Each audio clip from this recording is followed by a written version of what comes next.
Hashirama Senju's name echoes through history as the God of Shinobi, yet hidden beneath that glory lies a truth darker than legend ever dares to whisper.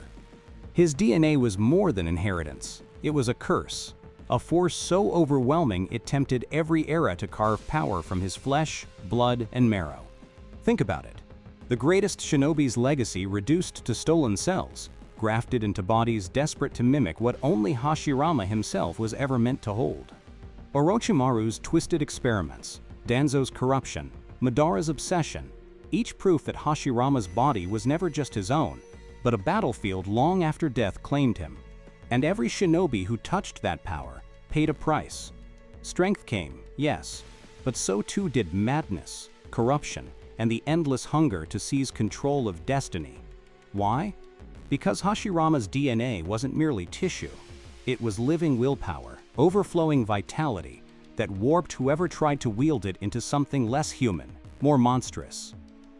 Even Tsunade, his granddaughter, bore fragments of that curse, her healing unmatched, but cursed with the burden of surviving while everyone she loved seemed destined to fall. Yamato, a child subject of cruel experiments, carried Mokuton not as a blessing, but as a chain.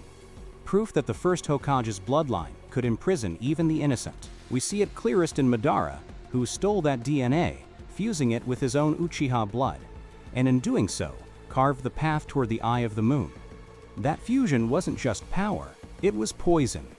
A merging of Senju vitality and Uchiha hatred that birthed something unnatural, a weapon never meant for mortal hands. Hashirama never wanted this legacy. He fought to end wars, to build peace, yet in death his body fueled the very chaos he once bled to erase. Isn't it ironic? The man who dreamed of unity became the seed of division, his cells sparking wars that raged long after his voice fell silent. Every clone, every experiment, every weapon forged from Hashirama's DNA was a shadow of him, but none carried the heart that made him truly invincible. And that's the curse. Raw power without compassion, strength without restraint. A hollow imitation of the God of Shinobi, missing the soul that made him human. Even Kabuto, with all his genius, admitted it. Hashirama's cells were too much, a river of life so vast it drowned any vessel foolish enough to contain it. When Obito took that power, his body transformed into something both divine and grotesque. A puppet of strength. His humanity burned away in the fire of ambition.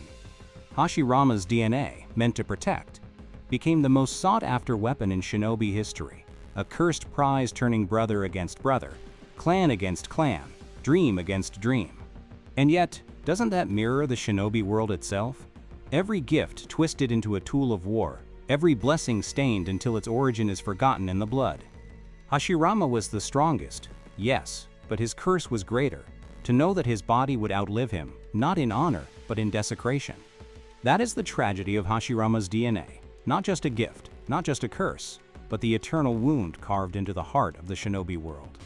Imagine standing in Hashirama's shadow, knowing his power shaped nations, yet realizing his very cells were stolen, injected, and abused, dragging countless souls into battles they never asked for.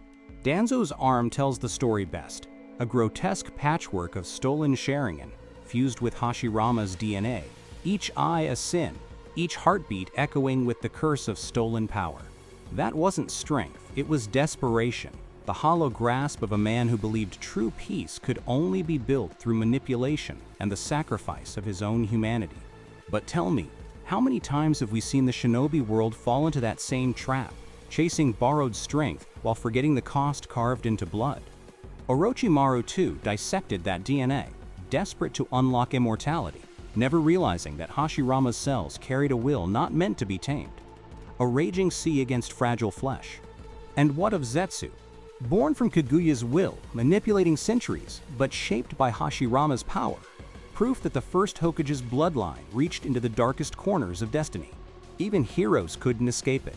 Obito's fall wasn't simply Uchiha hatred, it was Senju power fueling him, the perfect storm of two legacies colliding into one apocalyptic weapon. Think of it, Mokuton sprouting like divine wrath, Sharingan glowing with hatred, all fused by a body not his own. A cursed inheritance turned into a god's armor.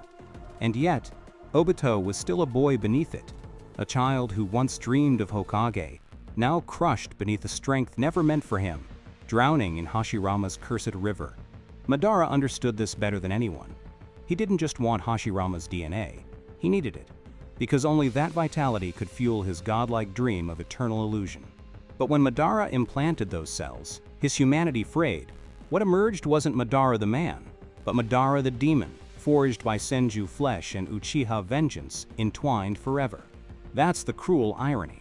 The same power that once built peace through Hashirama's hands became the very fuel that unleashed gods, monsters, and wars no mortal could contain. Hashirama dreamed of ending conflict, but his DNA became the seed of infinite conflict, because every hand that touched it sought dominance, not harmony, conquest, not compassion. Can you see it now?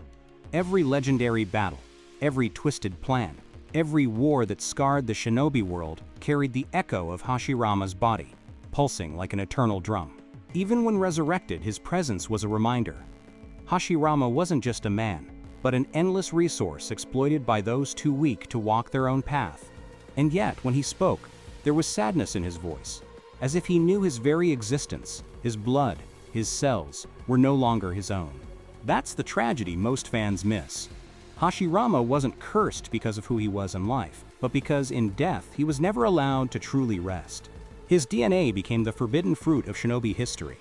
Tempting, irresistible, consumed by many, but never mastered, always leaving behind broken bodies, fractured minds, and shattered dreams.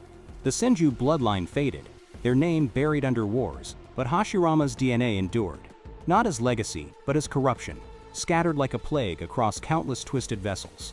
And with every experiment, every theft, every desperate act of possession, the world revealed its truth. Humanity never craved peace, only power, and Hashirama's body became their proof. Think about it. How many heroes fell chasing this cursed gift? How many villains rose holding it? And how many nations bled just to taste Hashirama's lingering strength? Kabuto sought perfection in it, merging snake and sage. But what emerged wasn't human evolution. It was proof that stolen power always twists, always corrupts, always devours. The world pretended Hashirama's gift was salvation, but in reality, it was a curse. A well of power so deep, it drowned anyone who reached inside. Even Naruto, in his battle against Edo Madara, stood before the embodiment of that curse, realizing he wasn't just fighting a man, but centuries of corrupted inheritance. And when Sasuke inherited Hashirama's chakra during the war, even he felt it, a power both divine and suffocating, reminding him of the fragile line between strength and ruin. Because here's the truth, no one ever fully controlled Hashirama's DNA. They wielded fragments, glimpses, shadows, but the true essence of that power always consumed more than it gave. Imagine carrying a power that could rebuild nations, yet knowing it would always demand blood in return. That was the paradox every wielder of Hashirama's cells endured. It's the cruelest irony. The man who hated conflict, who longed for peace, became the eternal battlefield itself. His body a prize for endless wars and forbidden experiments. Do you see the tragedy? Hashirama never cursed the world with malice. The world cursed him, refusing to let go of the strength he once embodied. His dream was unity, yet his legacy was division. His hands built Konoha, yet his cells scattered chaos, a contradiction so sharp it split shinobi history into scars. And in those scars, we see the truth of humanity, our inability to resist power, our hunger to possess what we cannot create, our willingness to betray for strength. Hashirama's DNA is more than blood. It's a mirror, forcing every shinobi who touched it to confront their greed, their desperation, and their unquenchable thirst for domination. That's why it feels cursed, not because Hashirama willed it so, but because humanity's flaws turned a blessing into a weapon, a miracle into a plague. And yet, maybe that's what makes Hashirama's story eternal. Not his victories, not even his power, but the endless reminder that peace cannot be stolen, only earned. When I think of him, I don't just see the god of shinobi. I see a man burdened by love, misunderstood, used, and broken even in death. The world called him a hero, but it treated his remains like a resource, a mind to be harvested, never a soul to be honored, never a man to rest. That's the cruel weight of legacy. It doesn't belong to you, it belongs to the world. And sometimes, the world twists it into something you never wanted. So the question remains, was Hashirama's DNA truly cursed? Or was it humanity that was cursed, doomed to poison every gift with greed and every dream with ambition? Maybe the real curse isn't in his cells, but in us. In our endless hunger for power, our refusal to learn, our obsession with repeating the same bloody mistakes. And as the final shadow of Hashirama fades, we are left with one haunting truth. Power is never free, and every gift has a price written in blood.